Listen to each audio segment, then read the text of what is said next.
pleasure to be here this morning because there is really no better place to take the pulse of an industry to understand what's going on than a major trade show like Railtex. And there are not many industries that are able to say in the current tough economic climate that they have a genuine sense of optimism and confidence about the future. But I want to explain to you this morning why I think that the rail industry has the right to be optimistic and confident, why I think a new and positive era is beckoning for Britain's railways.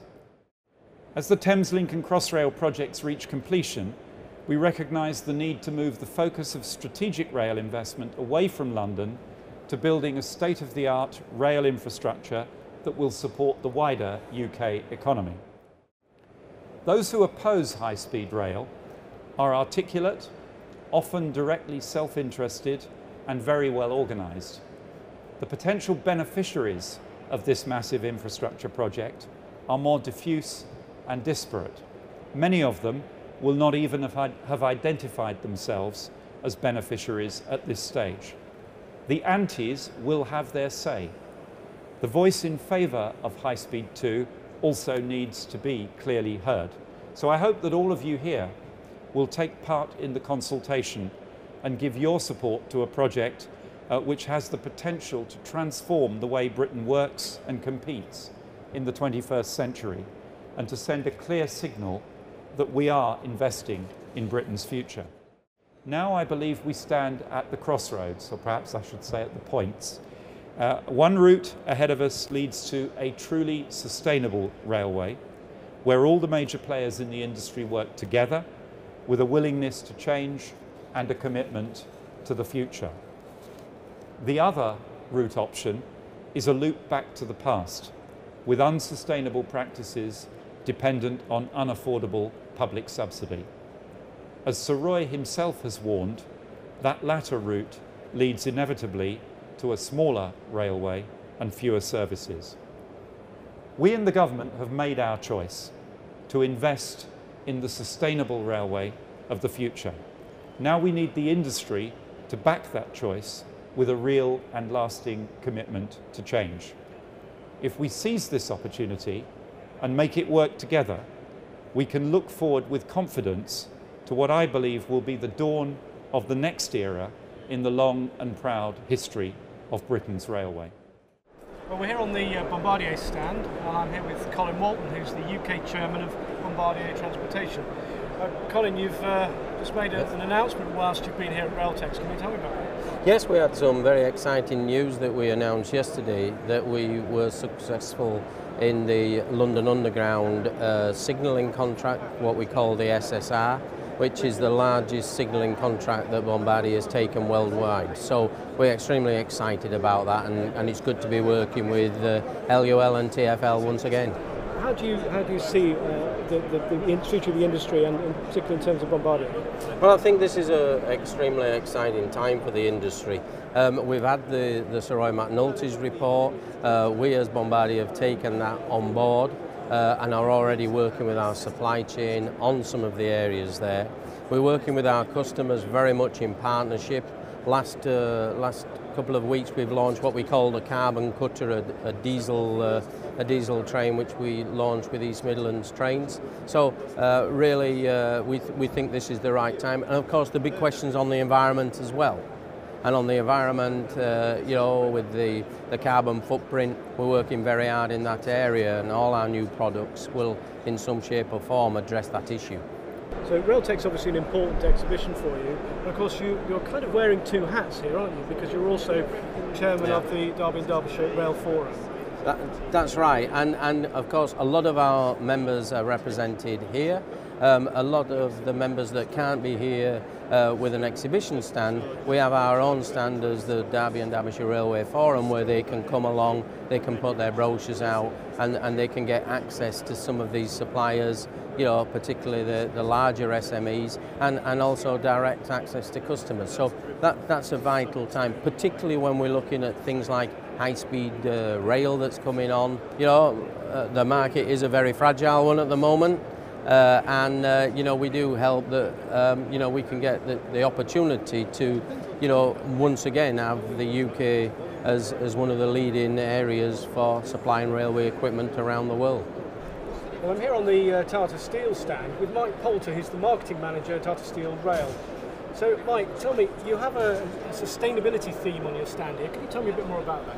How we want to contribute to that is by bringing new products through that have a better carbon footprint and will perform a longer service life.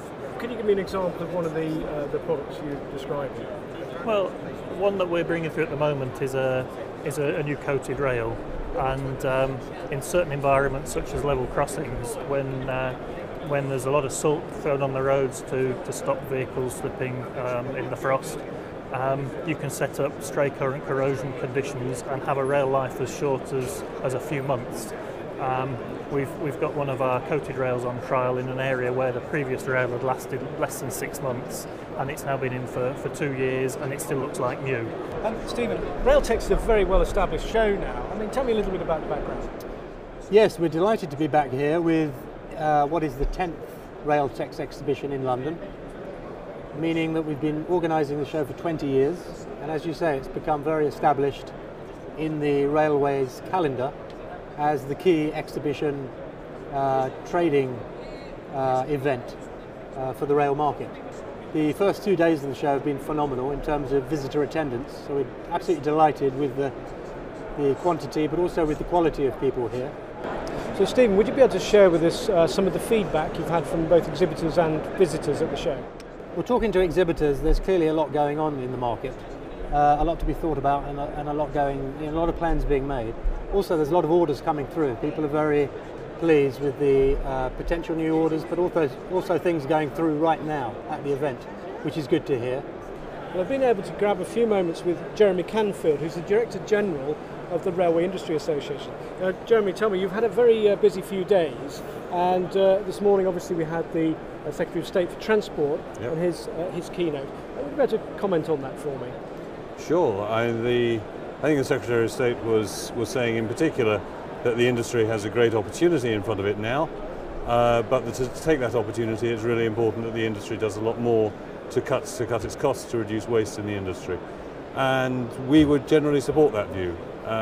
From a supply perspective, we have been saying for many years that there is considerable amounts of waste. We've even developed a program of our own called the Value Improvement Program, which is designed to help drive waste out of the industry by changing the culture within which people are working.